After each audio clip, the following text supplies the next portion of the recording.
Você, naquela época, você já questionava algumas coisas ao seu redor, ou algumas coisas sobre você, sobre a Bíblia? Você já tinha essa consciência? Então, na verdade, assim, a questão da transexualidade pra mim sempre foi muito clara na minha cabeça, muito clara. É porque tem uma grande diferença de identidade de gênero e de expressão de gênero, né? Qual Então, que é? a diferença da identidade de gênero é como você se identifica. Qual o seu gênero que você se identifica, independente do que o seu sexo biológico manda. Uhum. Então, desde o início eu sempre me identifiquei como transexual, mas eu nunca pensei que seria possível eu expressar aquilo. Porque colocar um pano na cabeça para cantar em casa já era tipo uma coisa, né, privada. Então, para mim expressar aquilo eu achava, meu, nunca vai ser possível aquilo. Mas a transexualidade sempre foi muito clara na minha cabeça. Uhum. Você via que você era uma mulher. Sim, Você se sim. sentia uma mulher. Sim, sim, desde o início. Uhum. E você acha que isso era... você disse que nem em casa dava pra fazer. Isso era uma questão... como é que eu vou dizer? A sua mãe também não aceitava? Ou você sentia que aceitava, mas os outros... Entende o que eu quero dizer? Tipo assim, Aham, era uma coisa dela mesma? Ou aham. por ela tava tudo bem, mas segura a onda porque vão dizer, vão Aham. falar? É que tudo volta pra questão religiosa, sabe? Porque eu não venho de uma igreja inclusiva. E na igreja que eu era, que era uma igreja mais conservadora, esse tipo de educação é muito comum, uma coisa mais severa, Uhum. entende?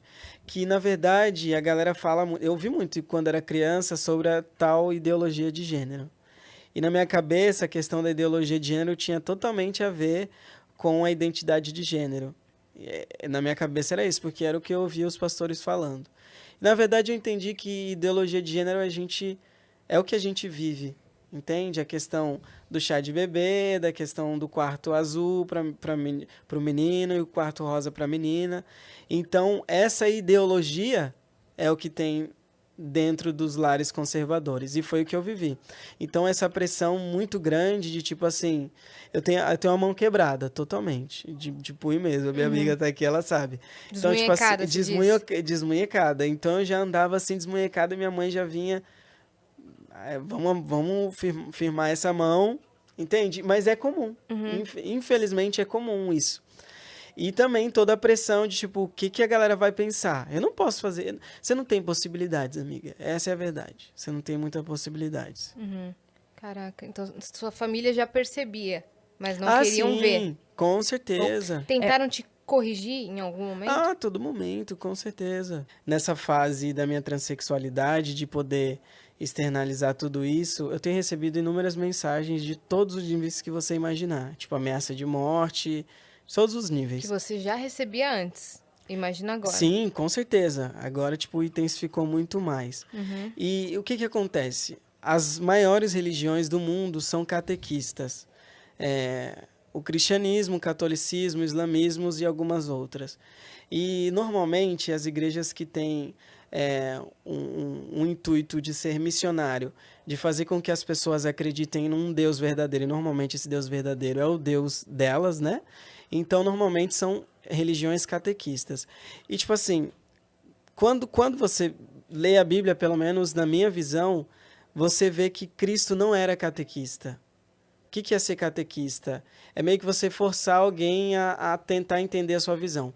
Cristo nunca teve isso. A mensagem dele era o que ganhava as pessoas. A Uhum. mensagem dele acabou.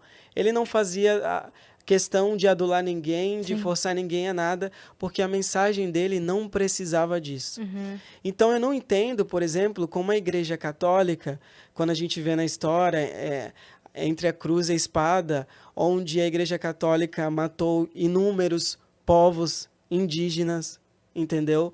Em nome de Deus.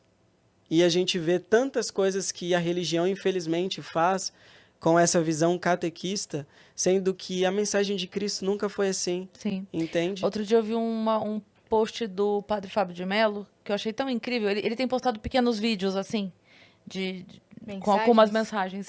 Ele postou uma falando assim que quando questionarem a sua fé pela maneira como você resolveu viver a sua vida, lembre-se dos amigos de Jesus, com as pessoas com as quais ele andava. Que ele deu a chave da igreja para alguém que não era o maior exemplo. Ele andou com prostitutas. Né? Então ele falou assim, pare para pensar se a sua forma de viver não se aproxima bastante dos amigos que Jesus resolveu estar por perto.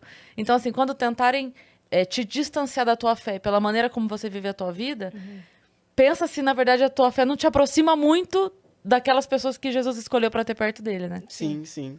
E exatamente isso. E eu acho que essa visão e essa mentalidade somente a liberdade pode dar. Porque tem muita gente que está numa igreja conservadora e está bem. E ótimo, a gente não tem que se meter nisso. Sim, e aquela vivência dela é isso. Exatamente, mas eu acho que a liberdade, ela tem que dar o direito de cada pessoa se sentir bem, sabe? E eu super concordo com o que você falou.